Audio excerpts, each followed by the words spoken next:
కురిచేడులో ఛత్రపతి శివాజీ మహారాజ్ జయంతి వేడుకలను ఘనంగా మరియు అంగరంగ వైభవంగా నిర్వహించారు.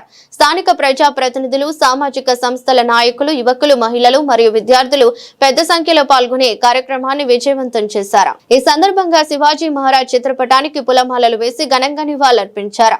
అనంతరం నిర్వహించిన సభలో పలువురు ప్రముఖులు మాట్లాడుతూ హైందవ ధర్మోద్ధారకుడిగా, పరాక్రమశాలిగా, ప్రజాహిత పరిపాలకుడిగా శివాజీ మహారాజ్ చరిత్రలో చిరస్థాయిగా నిలిచారని కొనియాడారు. ముఘల్ చక్రవర్తి ఔరంగజేబుకు వ్యతిరేకంగా ధైర్య సాహసాలతో పోరాడి మహారాష్ట్రలో స్వతంత్ర హిందూ రాజ్యాన్ని స్థాపించిన మహానేతగా శివాజీ మహారాజ్ చరిత్రలో నిలిచారని వక్తలు పేర్కొన్నారు. స్వదేశాభిమానాన్ని, ధర్మ పరిరక్షణను, స్త్రీల గౌరవాన్ని కాపాడిన మహానుభావుడిగా ఆయన జీవితం ప్రతి భారతీయుడికి ఆదర్శమని తెలిపారు. యువత దేశభక్తి, క్రమశిక్షణ, ధైర్య సాహసాలు మరియు నాయకత్వ లక్షణాలను అలవర్చుకోవాలని పిలుపునిచ్చారు.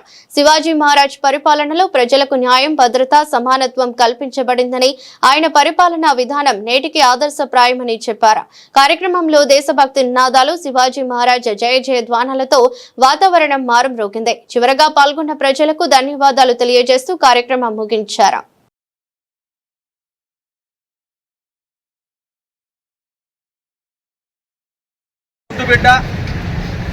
హిందూ సామ్రాజ్య స్థాపనకై తెగించి పోరాడినటువంటి వ్యక్తి ఛత్రపతి శివాజీ మహారాజ్ యొక్క జన్మదిన మీ అందరికీ నా యొక్క హార్దిక శుభాకాంక్షలు, అభినందనలు. ఆయన తన పోరాటం మొత్తం కూడా హిందూ సామ్రాజ్య స్థాపన కోసమే చేశాడు.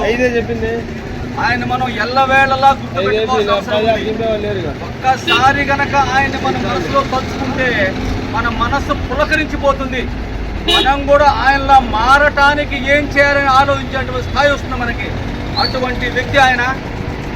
మనకి దగ్గరలోనే శ్రీశైలం ఉంది, మనం చూడదు. ఇప్పుడు ఎత్తులోకి వెళ్తుంటాం మనం. ఆయన భవానీ మాత యొక్క శిష్యుడు. భవానీ మాత అంటే ఆయనకు బాగా ఇష్టం. శ్రీశైలంలో ఆయన ఖడ్గం ఉంది. మనం సామాన్యులు మనెవరూ కూడా ఆ ఖడ్గాన్ని లేపలేమండి. ఆయన ఆ భవానీ మాత ఆయనకి ఇచ్చిన ఖడ్గంతో యుద్ధం చేసి